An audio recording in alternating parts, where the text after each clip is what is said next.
Coaches from the Couch podcast. My name is Jacob. I'm joined by Carson and Jaden, and we're just a podcast of three buds. We play sports games, we talk sports, and of course, it's very important for us to have fun. That's the whole basis of the podcast.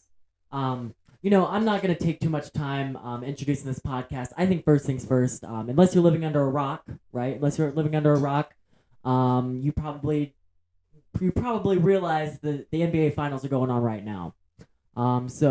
First things first, I say we touch on game one of the Nuggets Heat. Jaden, I'm gonna look at you first. What are your key takeaways from game one? Yeah, I think everybody expected the Nuggets to come in and win at home. The Heat have won game one. I think every series this playoffs, and the Nuggets made it clear that they didn't want that to happen, and they got it done. What really stuck out to me was Strus could not hit a shot. Martin couldn't hit a shot either. And Michael Porter Jr. played some great defense. He wasn't hitting shots, but he was blocking shots. He was playing great defense. Yeah, and so what I want to say about it is, so game one, I had the Nuggets winning. I do recall. And what I thought was crazy about that game is how much, so they lost, I believe, by it was 9 or 11. I think it was 11. 11, yeah. And what I thought was crazy about that game is the Heat lost by 11. I thought they got blown out. I really did. Yeah. And they had so many open shots. So many open shots. And these are guys like Duncan Robinson hitting the other side of the backboard. This is guys like Max Strus hitting, not even touching the rim. And these guys were 40% plus three-point shooters this year. And so I remember my game two prediction was the Heat, Miami Heat. And man, am I glad I said that, because as many open looks as they got game one, they got the same looks game two, and they made those. And that's what made the difference. And I think this series is going to be, I think it's going to be closer than what people think. But going back to game one, those guys just missed a lot of key shots, and that's what made them lose by 11. And looking at that game, like looking back at it, it looks like the Nuggets should have blown them out of the water. It should have been worse than 11 points. Yeah, it definitely felt worse than 11 points. I ambitiously predicted a 25-point win for the Nuggets, and 11-point. It definitely felt probably like a 15 to 20-point win, not quite 25, but it was a blowout the entire game. I've been to Denver before. I've walked around in Denver. It is like even when you're walking, you get out of breath just by walking. Really? That thin air is insane. So the reason I say that is not only because of conditioning purposes for the Heat for game one, but also what many people don't think about the thin air. The reason the ball goes further in baseball, it goes further in punting, and it even goes further when you shoot a basketball is because of that thin air. So even though you feel the perfect shot, it might go a little long. And I think the Heat suffered those effects in game one. Now moving on to game two. Jaden, again, what are some of your takeaways from game two for the Nuggets Heat? And I believe that was the Heat victory in game two. Well, yeah, you saw the guys that were missing the shots in game one were making those shots in game two. And I thought it was a great job by the Heat taking advantage of the opportunities that they had. And Michael Porter Jr. absolutely killed the Nuggets. He's 3 for 17 now from 3 in this series. And they couldn't keep him on the floor because of how bad he was playing on defense. Especially game two. And that really just let the Heat get all that momentum. And there was a couple different pin downs where he just didn't switch or he didn't fight over the screen, either one, and let up open threes. And that kills the Nuggets. Yeah, and like you touched on, and I said it earlier, the shooting was a huge difference in that game, obviously, compared to game one. But another big game out of Bam Adebayo. And I said that before the series, but when we were saying predictions, that I knew Jokic would dominate Bam, and he has. But at the same time, I knew we would see Bam's points numbers go up. And we have seen that in game one, game two. Because Jokic ain't that good of a defender. That is the only thing his game lacks, and that is defense. And it shows that, and Bam has taken advantage of it. And so what Eric Spoelstra is doing is getting Bam that ball in the high post, making Jokic guard from the rim all the way to that high post, making him having to guard an athletic Bam. And I think it's a brilliant idea. So I'm thinking that they're probably going to change a little stuff up for game three, I'm assuming. But that was a great job by Eric Spoelstra. For sure. And after the game, in his press conference, obviously, ESPN reporter Ramona Shelburne asked Spolstra about the strategy going to Jokic, and when he scores so many points, teams that are playing him tend to win. And Spolstra was like, "That's just a stupid take, just because like he's gonna get his." And I see where Spolstra's coming from, but also at the end of the day, you can't argue with stats, right? Yes, Jokic is going to get his. He's great, but also I think in the playoffs when he scores over 40 points, they're 0-3. They're 0 something when he scores over another amount of points. So Spoelstra obviously can't argue with him. He's one of the greatest coaches of all time. He's right. Jokic is going to get his, but also at the same time, the facts are there. When Jokic scores so many points, the Nuggets are not as good of a team. Yeah. Go ahead. I was going to talk about Duncan Robinson. Can I just say something Yeah, about go him? for it. The Nuggets had the lead going into that fourth quarter, and then Duncan Robinson created a 10-0 run by himself. And not only that, but you see him out here flexing on people. Yeah. Like, that's just not the Duncan Robinson that I remember. He's attacking the basket. He's aggressive. He's playing with a lot of confidence. You guys have anything to say about that? Yeah, and so I don't have nothing to say about Duncan. Do you have anything else to say about Duncan? No, I don't. Yeah, and Duncan, I will say something about Duncan actually. Duncan, he did change that game in the fourth quarter. What he brings to the table is out of that shooting ability, because even though he shot really bad game one, they still, you know what I mean? They know he's a shooter, so they know that was a fluke what game one was.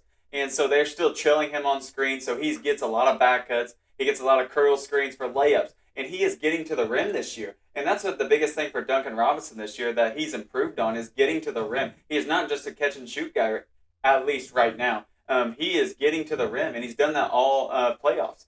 And so what I was going to say, though, is when you were touching on Jokic about scoring points, actually my high school basketball coach, Sharon Wilkerson, played at Indiana for Bob Knight. What he always used to say is, good players, you got to take away everything you possibly can. You got to limit their options. And what Eric Spoelstra did is say, hey, you can score 40 points on us, but you're not going to create open looks for threes for KCP. He had 4 assists that game, and I think that was a big factor in why that happened. And I just remember Coach Wilkerson always saying that, like, to beat a good player, you got to take away what they're good at. And Jokic is arguably the best passing center of all time. And so let's say, hey, yes, he's going to score 40, but that means Jamal Murray isn't going to have 20. That means KCP isn't going to have 10. That means Michael Porter isn't going to have 15. You know what I mean? So you're limiting all these options. Yes, Jokic has 30, 40 points, but it still limits the other options. And I think what Spoelstra did game 2 is really, really good. And I think that speaks a lot to the Heat's discipline. When you're talking about Jokic, he draws so much attention, and it's really, really hard to stay attached to those other guys. You have a tendency to want to double them and just kind of surround Jokic. Yeah. And the fact that they didn't do that is something that not a lot of teams have been able to do this year with Jokic. Yeah, and one more thing I want to touch on. If you guys have anything else, you guys can say something. But one more thing I want to touch on, one more person, is Gabe Vincent. I mean, is this dude the most underrated player on this Miami Heat team? Is he the most underrated player? I mean, this dude goes out there, plays 30 minutes a game. He is scoring double digits a night. He's defending at a high rate, defending their ball carrier up the floor. I mean, is this dude the most underrated player on the Heat? Yeah, he's producing the way that I would have expected Tyler Hero to play if he was healthy, obviously. You can't be any happier than what the Heat have gotten out of him. He has played phenomenally. I certainly wouldn't have expected him to be dueling it out with Jokic and Murray, but that's what's happened. Yeah, and then last year it was the same thing. Last episode we talked about Caleb Martin, how he earned that contract. I believe Gabe Vincent is in a contract year as well as one of those undrafted free agents. And so I believe him. I think he deserved a contract. I really do. I don't know if it's with the Miami Heat. It might be elsewhere, but he deserved a contract after this playoff run. For sure, and I think one thing about the NBA that kind of probably hurts guys like Caleb Martin and Gabe Vincent is that compared to the NFL, in the NFL, they'll take players that you don't really know the name of, but they believe are better on a roster rather than they'll let big contracts go. Rather than in the NBA, they prioritize names over I guess maybe what their eyes tell them. So I guess I'm speaking on the smoke around the Heat bringing in D'Angelo Russell, right? Obviously, in my opinion, Gabe Vincent's a much better fit and a much better player for the Heat. but I think in the NBA, they prioritize the name of D'Angelo Russell over what their eyes have told them about Gabe Vincent. Yeah, and I see that too. And I saw that rumor about him possibly going to the Heat in a sign and trade. And this is that time of year where everything starts to stir a little bit, stir Right. that pot. Because obviously we all saw the LeBron James to the Mavericks, which would be awesome, I think, for LeBron's career and Luka's career. But yeah, there's just all that little pot stirring right now. Right.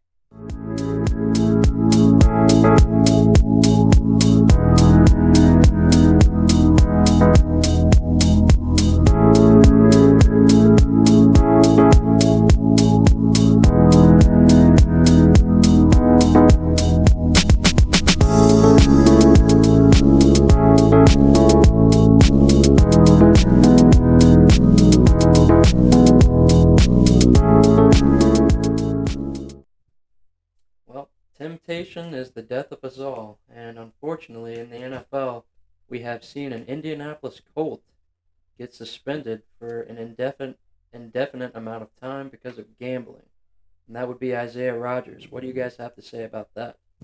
Yeah, so I guess so we're assuming it's gonna be indefinite, right? The hammer hasn't quite come down yet. But we're assuming that it is gonna be he's gonna be maybe blackballed out of the league, even maybe kicked out of the league. But it's just such an unfortunate thing. The thing about so the NFL is probably it is the biggest league on the earth, right? It's literally going up and to the right, right? If you think about a stock, it's going up and to the right, and nothing's stopping it. Nothing is going to be able to stop the NFL except for one thing. One thing could stop the NFL, and that's if people don't trust the league, right? So if there's a perception that players are betting on the league, I think, in my opinion, that could be the only thing in the world that could halt the NFL's progress. So I think that the NFL are going to bring down a very, very, very strong suspension on Isaiah Rodgers. And Carson, you can speak on this. The loss of Isaiah Rodgers, that's going to hurt the Colts. Yeah, and so I want to touch on this before I speak on the Colts' behalf. But like you were saying, I think the only way you stop the NFL from rising that stock is the NFL stopping itself. Exactly. And so I totally agree with that. And I think this is going to be a really big learning point for the NFL. Like, I think they're going to use Isaiah Rodgers. I think this is why they're taking time to, like, hey, maybe we should probably discipline this guy pretty bad just to say, hey, like, we need to stop this because this is the only way you're going to stop the NFL is only going to stop their way from going up. And so I think they'll probably put, like you said, a pretty bad suspension on him. I've heard, this is just a rumor, I've heard 2 years. So who knows? But for the Colts' behalf, yes, tough loss. Tough loss. I'm a big fan of Isaiah Rodgers. He was an underdog out of college. He was a kick returner, punt returner. He pretty much did everything for the Colts. Right. Special teamer. I believe he was in line to be the starting cornerback at the 2 spot behind Kenny Moore. So we drafted some rookies out of the second and third round. So there's definitely going to be some guys that have to step up, next man up mentality. And but I really do. It is a tough loss for the Colts though, because he is a veteran now. He's been in the league, I believe, 3 years and played at a high level at multiple kick return. He's been at a high level at all positions. He has speed, but man, oh man, that's a tough loss for the Colts. Yeah, and one thing I'm thinking about, because they first off, they caught the Lions. They caught a few of the Lions players. Now they've caught Isaiah Rodgers. You guys know that feeling when something bad is about to come, but you don't know when it's gonna come. I think that's happening for a few NFL players in the league right now. I know that they bet on football. I know that they know the NFL knows. They just don't know when they're going to reveal that they know. So I think a lot of sleepless nights for some NFL players is my guess. Yeah, and there was a rumor that also came out. I think this rumor is true that there was over 100 countless bets that he made on the NFL, and some of those were even involved in the Colts organization. So betting on the Colts is one thing, but if he had bet against the Colts, that's really bad. So, news. And I think that's what they're going to be investigating probably more if it's multiple years or if it's just 1 year or some games. But yeah, it just, man, how do you do that? I just don't know, on your own team and if you were to bet against your own team, I just don't. Yeah. It's sickening as a fan to hear. I hope that's not true. I hope he wasn't betting against the Colts because obviously we had a bad year last year, and it would just stink to know that hey, especially as a cornerback, you know what I mean? A cornerback, Oh, well, I can let this dude beat me by 2 steps. Let's not make it look too Right. obvious, but let's beat me by 2 steps, get a 40-yard catch. You know what I mean? Just little stuff like that going through his head. It's like, I got money on this other team. I hope that's not the case. Hopefully he was betting for the Colts, and at least. He shouldn't be Yeah. betting at all, but hopefully at least was betting for the Colts. Yeah, and it's just so weird because it came out that it was like a bunch of like $25 and $50 bets like that. It's like, woo! Even if you win $10,000 off a parlay, off a $50 parlay, is that worth risking the millions? I think we all three know the answer to that. Exactly. Yeah, because I mean he's making great money. He's the NFL cornerback, number 2 guy, and he's coming up on a contract year where he probably would have earned it. And it's just sickening to hear. It really is, really sickening.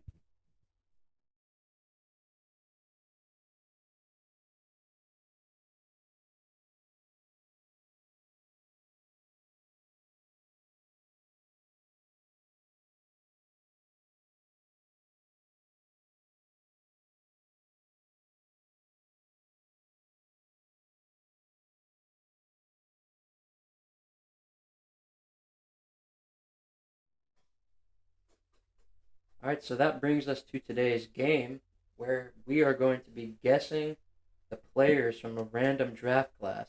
And today we're doing NFL and NBA, but we're going to start with NFL, and we're going to be starting with the 2017 draft class, which consists of players in order from number 1 pick from Texas A&M, number 2 pick from UNC, number 3 pick from Stanford, number 4 from LSU, and number 5 from Western Michigan.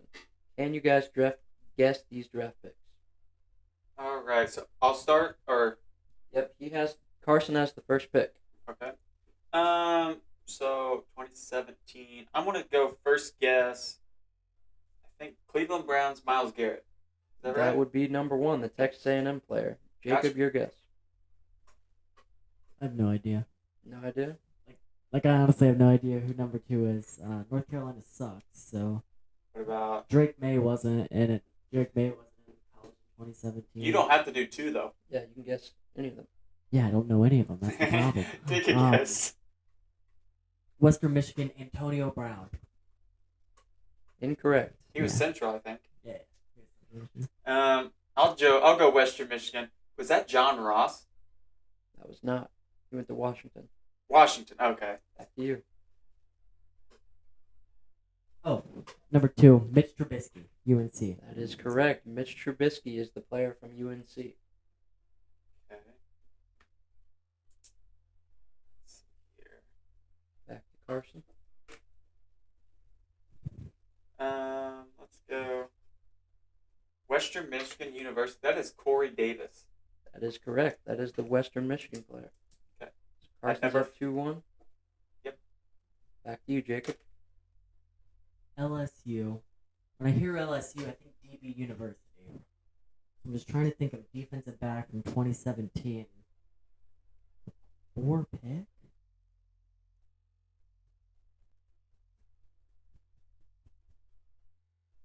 I don't know. I'll forfeit my pick. Want to hear another pick again? So this is a random guess. I'm gonna say Byron Murphy. LSU. Did he go to LSU? Byron Murphy? I don't remember, but he did It was not I LSU. don't think he went to LSU. Okay, but that was not him. No. Okay. Back to you, Jacob. Oh. Unless you're out of guesses, you can forfeit. No, I won't. Stanford. What is Stanford? Number 3. I will say this is the most oddball guy out of the bunch. The Stanford. Can we get positions? Yes, he is a defensive tackle.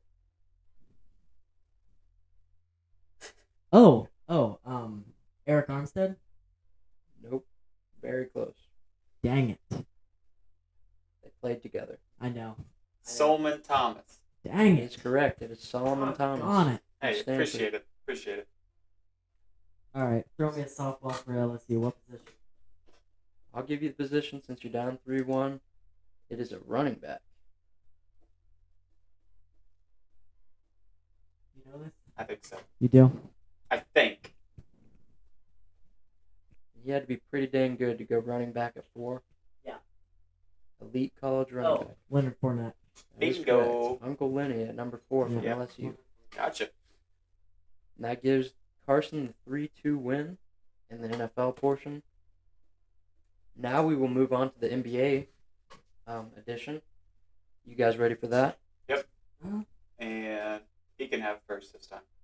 So we have 2019 NBA draft. They are going to be trying to guess the top 5 picks in order from their college. Starting off at number 1, we have Arizona. Number 2, a player from Duke. Number 3, a player from Spain. Number 4, a player from Michigan State. And number 5, a player from Oklahoma. Again, the 2019 draft class. This time, Jacob is up first. Number 2, Duke, Justice Winslow. That is incorrect. Number 1, Arizona. That is DeAndre Ayton, I bet. That is correct. Back to you, Jacob. Number 5, Trae Young. That is correct. Number 4, that is Jaren Jackson, Defensive Player of the Year. That is Jaren Jackson from Michigan State at number 4. Back to you, Jacob. Got 2 and 3 left. Duke that year. Vernon Carey, Duke. That is incorrect. Wasn't he the second pick though? Was No, he? I don't think so. I think he fell He pretty was far. like the last first round, end of the first round. Number 2, I'm gonna say Marvin Bagley. That is correct. It is Marvin Bagley. That leaves number 3 from Spain. What position is he? I think that'll give it away. Pau Gasol? I'm surprised he's still out there. Point guard / small forward. Oh, is it Luka? It is Luka Doncic. I'm surprised it took that long. Well, I mean, when I think Luka, I think Latvia. You know, that's my thing. Yeah, Or, wait, is he from Latvia? Yeah. I'm not sure, but I know he played for Barcelona, Spain. Yeah.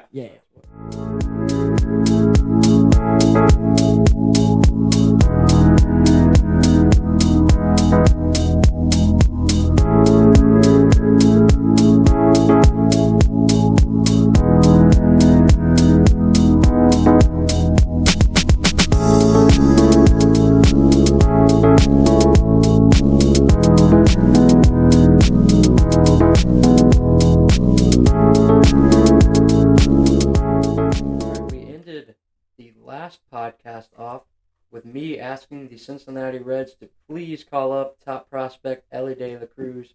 The dude's electric. And what do you know? I manifested it. It finally happened as of, what was that, yesterday, I believe? Yesterday. He got called up and made his MLB debut. The Cincinnati Reds get the win. I mean, what a great day for a Reds fan. What do you guys have to say about that?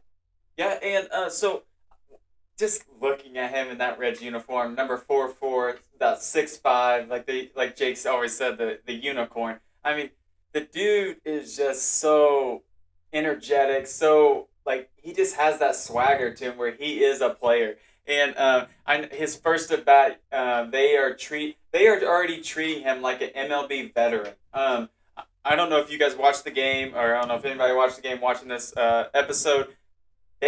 They literally treat him like he is a MLB Hall of Famer already. Like he is a top-notch player.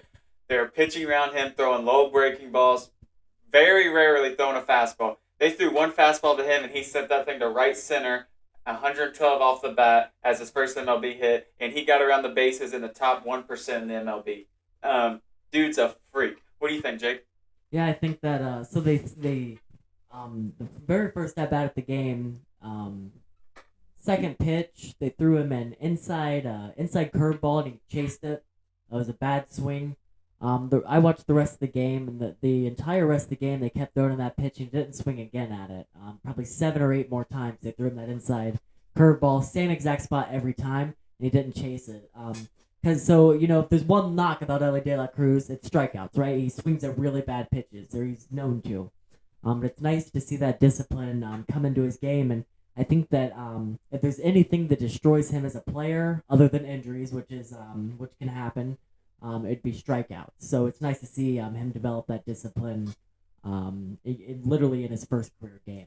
Yeah, and Barry Larkin said in the game yesterday that when he was watching this dude, that's what he said. He said the only thing that this dude was lacking was strikeouts, and Barry Larkin said he saw him in spring training, and what he's done in spring training to now is already a huge improvement. Obviously, like I was saying, they were throwing him low breaking ball after low breaking ball after low breaking ball, and like he would literally, yes, there was a couple times he would check swing, but he would not swing at those, and that is a huge plus for the Reds fans. And to branch off, not off Elly De La Cruz, we went to that bats game we talked about the last week, and so just last week we went to that bats game. We have Andrew Abbott on the Reds, pitched a one hitter in 6 innings. Watched him. We watched T.J. Hopkins, the same game. He came up for the Reds, came up to the show 3 days ago, I think. And now Elly De La Cruz. I mean, these Reds are just keep popping up. It's like a new seed every day. Yeah, for sure. And, they're not done yet. The Reds have, we've talked about on here a couple times, they have an overabundance of middle infielders. Like, middle infielders galore. It's a good problem to have. But a good problem is still a problem, right? So I'm really, really, really curious to see what the Reds do with all these middle infielders. Are they going to give India an outfield glove? Apparently he's been taking balls at third base. But I think who your middle. You know that Matt McClain and Elly De La Cruz are your shortstop and your second baseman. You know that, right? So I'm really curious when Noel B. Marte, who's a Reds prospect, comes up to the show. They have a kid named Christian Arroyo, who's an 18-year-old. They have a guy named Cam Collier, who's a 19-year-old, and he's a corner infielder. But I'm really curious to see maybe they take a couple of these guys and package them and do the thing, go for someone, or they give these guys outfield gloves and they see what's up. I could really see Elly De La Cruz as a center fielder. I could really see that happening. The Padres kind of did it with Tatis, right? He came in as a shortstop. And he played shortstop his entire career. And then last year, when he came back from suspension, and then this year, this year after suspension, the end of last year, he played center field, he played right field. So I could see kind of a similar thing happen to Elly De La Cruz. Last point, speaking of Tatis, tell me if you agree with this. The best MLB comp for Elly De La Cruz is Tatis. You guys agree with that? That's probably the best MLB comp. I definitely do see some similarities just off the raw power and also the strikeout tendency. They're very similar in that regard. But I also think I've seen a lot of, and I really like this one, O'Neal Cruz. I think he has a lot of that to him, just switch hitter with probably a higher ceiling. Right. But I do like the Tatis comp as well. Yeah, and I see both of those as well, the O'Neal Cruz because the height and the position, and same thing with Tatis. But another thing, when you're talking about those young guys, it came to my mind watching the game last night, listening to Sadak and Barry Larkin, is the Reds have waves. Like, the first wave is now hitting. Right. The 3 prospects I just named. Honestly, it may even almost be coming to an end. When Strand gets up, it's probably coming to an end. So that first wave is hit. But what's crazy as Reds fans right now, there's another wave coming, and that is the Arroyo, Collier, all these 18, 19, 20-year-olds. And Marte he's a little bit older, but we just have these waves, and it's like, as Reds fans, after years of trading all these top players for us, it's finally starting to pay off. Finally, after trading Chapman, after trading Cueto, after trading all these guys a long time ago that were really good players, they're starting to actually pan out finally. And it is nice to be a Reds fan right now. And it was best, also last night to win that game, LA's first game. It was really good to win that game because we were down by 5 and we came back and scored 6 straight. Defending World Series champs. Exactly. Yeah. And that is a good Dodgers team. Very good Dodgers team. Insanely good. Yeah. With their potential Cy Young on the mound last night, Tony Gonsolin. Exactly. Yeah. And for the Reds to come back, that just shows at this young team that what they are capable of. Yeah. And to add also some veterans around them to make that even better. But it is just exciting to be a Reds fan. The other thing that's so sweet, my last point about Elly, the other thing that's so sweet about him, it's so awesome how he's a switch hitter. It's so cool that he always has the matchup advantage no matter what. I think that we're 3 Reds fans that are thrilled not only about De La Cruz, but about the future of the organization. Absolutely. Yeah, and so now that we're done, let's move on to predictions for the NBA. So the NBA Finals Game 3 is tonight. I had my first, when I was naming my predictions, I had the Miami Heat sweeping them at home, game 3 and 4. And I'm still going to hold to that. I think Miami get it done at home tonight. And I'm going to say by 10. I think they get it done tonight. Wow. I have the Denver Nuggets by 6. By 6. I've been riding for the Denver Nuggets this whole time, but I actually have the Miami Heat winning this game. I think what we saw last game, just the guys were back hitting shots, and I don't think that's going to go away coming back to Miami. I think I could see a really big Jimmy Butler game. I think the Nuggets are going to look at the tape and say, we got to get out on these shooters, and I think that takes attention away from Jimmy Butler and allows him to really be aggressive and put up another high-scoring game. I think we could see it tonight. So Heat, Nuggets. Correct. Sounds good. Correct. All right, that is all. Any final words for you guys? I guess the main thing on mine right now for me is golf. I've been getting into golf, so that's all I can think about. I can't wait to get out of here and hit the driving range. Well, we'll let you do that, and that brings us to an end. Thank you guys for listening or watching to this episode. It's been a good one. Yep, that's all we got. See you guys later. Peace.